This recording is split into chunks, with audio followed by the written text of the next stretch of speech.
Hi అందరికీ, ఈరోజైతే మన వీడియోలో హోటల్ స్టైల్ కొబ్బరి చట్నీ అయితే రెడీ చేయబోతున్నాను. దానికోసం అయితే నేను కొంచెం పచ్చిమిర్చి తీసుకున్నాను. మేము మంట తక్కువ తింటాం కాబట్టి కొన్ని పచ్చిమిర్చినే తీసుకుంటున్నాను. మీరు మీ టేస్ట్ సరిపడా తీసుకోండి. ఇందులోకి అయితే కొంచెం ఆయిల్ యాడ్ చేస్తున్నాను.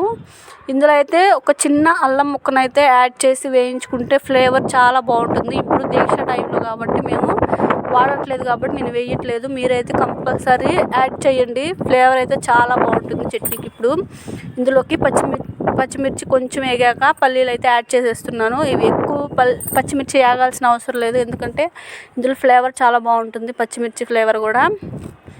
వీటిని మంచి కలర్ వచ్చేంత వరకు అయితే పల్లీలని వేయించుకోవాలి. చూడండి, పల్లీలు అయితే మంచి కలర్ వచ్చేంత వరకు అయితే పల్లీలు వేయించుకుంటే చట్నీ టేస్ట్ కూడా చాలా చాలా బాగుంటుంది. ఇప్పుడైతే పల్లీలు వేగిపోయినాయి. ఇందులోకి అయితే నేను శనగపప్పుని యాడ్ చేస్తున్నాను. ఇవి కూడా ఒక హాఫ్ కప్ అయితే యాడ్ చేసేస్తున్నాను. ఇవి ఒక 2 నిమిషాలు ఆయిల్లో కొంచెం మొత్తం కలిసేలాగా వేయించుకుంటే చాలు, ఎక్కువ వేయించాల్సిన అవసరం ఉండదు. ఇప్పుడు ఇందులో కొంచెం జీలకర్ర యాడ్ చేసి నేను పక్కన పెట్టేస్తున్నాను.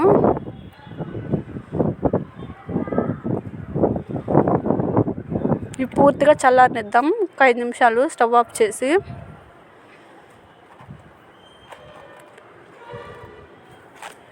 ఇప్పుడైతే చట్నీ కోసం నేను ఒక చిప్పనైతే కొబ్బరి చిప్పని తీసుకున్నాను. దీన్ని అయితే సపరేట్ చేసేసేయాలి టెంక నుంచి.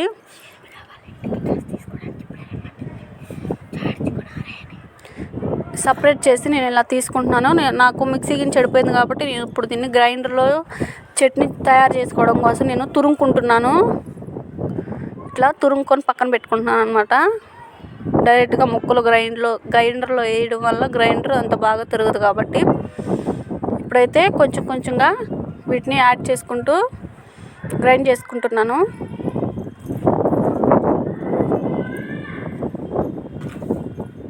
ఫస్ట్ అయితే పల్లీలు పచ్చిమిర్చి వేసి గ్రైండ్ చేసుకుంటున్నాను. ఇవి కొంచెం గ్రైండ్ అయ్యాక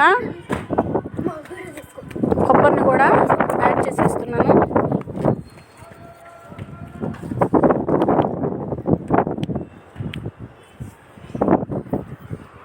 ఇప్పుడు ఇందులోకి కొబ్బరి మొత్తం యాడ్ చేసేసి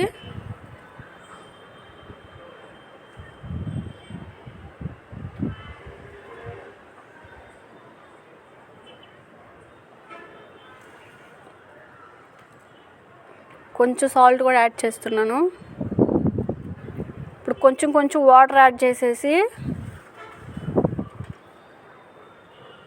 గ్రైండ్ చేసుకోవాలన్నమాట. మరీ మెత్తగా కాకుండా అలానే మరీ బరకగా కాకుండా కొంచెం ఈ కన్సిస్టెన్సీ వచ్చేంత వరకు గ్రైండ్ చేసుకోవాలి. ఇప్పుడు దీన్ని చట్నీని పోపు పెడదాం. పోపు కోసం అయితే దీనిలో ఆయిల్ యాడ్ చేసుకుంటున్నాను.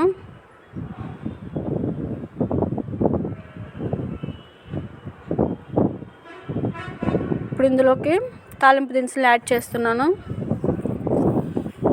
అలాగే కొన్ని ఎండుమిర్చి కూడా. ఇప్పుడు పోపుని చట్నీలో యాడ్ చేసేద్దాం.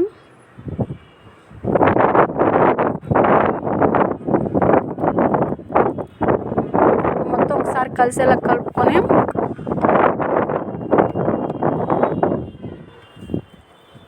చట్నీ అయితే పక్కన పెట్టేసుకుందాం. ఇప్పుడు పెనం పెట్టుకొని దోశ బ్యాటర్ పోసి ఇలా పల్చగా దోశలు అయితే వేస్తున్నాను. ఇప్పుడు దీని మీద కారం చల్లుతున్నాను. దీని మీద మా వాడికి కారం దోశలు అంటే చాలా చాలా ఇష్టం. దోశలు వేసిన ప్రతిసారి కారం దోశ కావాలని అడుగుతాడు. వాడి కోసం అని కొంచెం గీ కూడా ఎక్కువ వేస్తున్నాను అనమాట.